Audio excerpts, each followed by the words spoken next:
How was your debut of the pilot at South by Southwest? Good reactions? Oh, it was great. That was the first time we played in front of an audience, and it's always a little nerve-wracking, you know, because obviously you work really hard on something and you fall in love with it, and you hope that others do as well.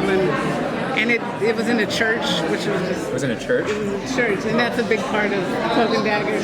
So the reaction was great. It was really great. So now we look forward to this one at Wondercon. Yeah. Well, I mean, going along the side of, you know, even having a screening at a church, it seems like the show is going against a whole bunch of norms, even having you as a director Sadly, yeah. no, I mean, sadly, but I think that's the progress there. I mean, what is that... without being too cliche, but what does that mean, and how is that going to translate in, you think, future episodes of this show and the other Marvel properties out there? Yeah, I mean, it is a strange thing that there are not more women directors as a whole in Hollywood, but also in terms of the Marvel Universe, because there's so many great female characters that need to be brought to screen, and obviously we're going to choose characters we're passionate about, and those a lot of times are female characters.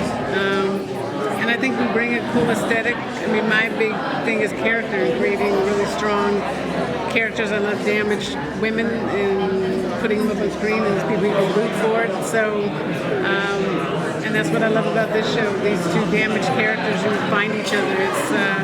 It was right in my wheelhouse, and then I get to do stunts and special effects, which is really cool.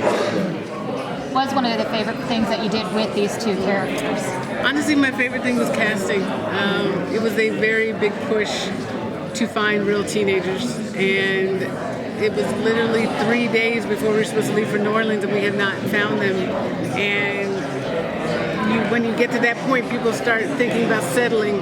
And I mean, personally, I watch TV. I hate watching high school shows and they look like they're 30. Like, I want to know that they're really in high school. And Olivia and Aubrey came in on that last day, and they were so good individually, and we were so excited. And then we put them together. We did an improv with them, and it was electric.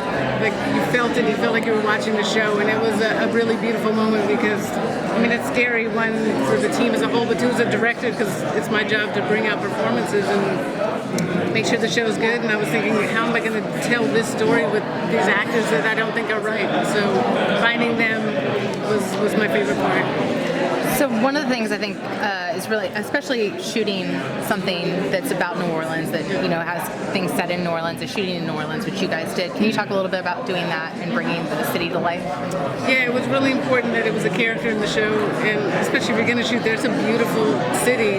Not only the look, but it's got a beautiful history, but also a really heartbreaking history as well, and we wanted to bring that into the characters' lives. I mean, Tandy lives in the trailer park, and we want to make sure that a lot of these trailers that we used were some that were damaged in the hurricane and have the X's on them, and but also we wanted to bring the beauty of it as well. And then it was just fun to shoot there because of the food. I mean, it is not a cliche. It is great. It's so good. Now, beyond just the characters in the city, you said that you did some things with the special effects and with the stunts. What were some of those things that you enjoyed? Yeah, I will say one of the things I enjoyed, but it was also the hardest thing. It's kind of a spoiler. Okay, there's a big scene at the beginning which involves water, and I found out that our cast did not know how to swim. And I was like, oh my God, how am I going to shoot this when people are underwater? So that was a big challenge. But after the panic, then you figure it out. And the whole opening I think is really great. And for me to watch up and see that, oh my God, I got that when no one could swim, I'm very proud of them.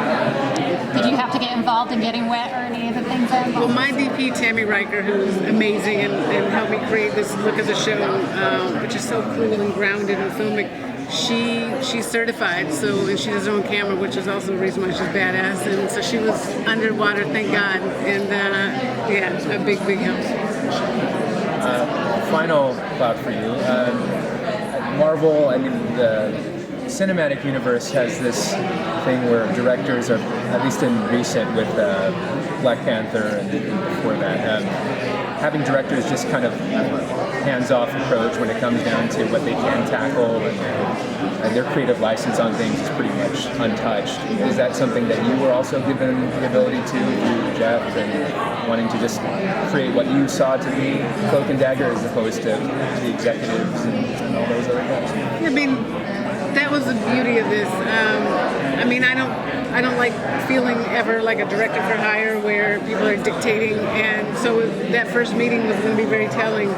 And we were all completely on the same page of the vibe that we wanted for this. And then they let me bring my team in, which is Tammy Riker, the DP, and my editor, Terry Shropshire, with a female energy up in there. And it was just letting us do our thing. And that is, I mean, it's a gift. And I feel like we got to bring something great to it, but it started with a really great script as well that Joe wrote. Yeah. Thanks. Thank you.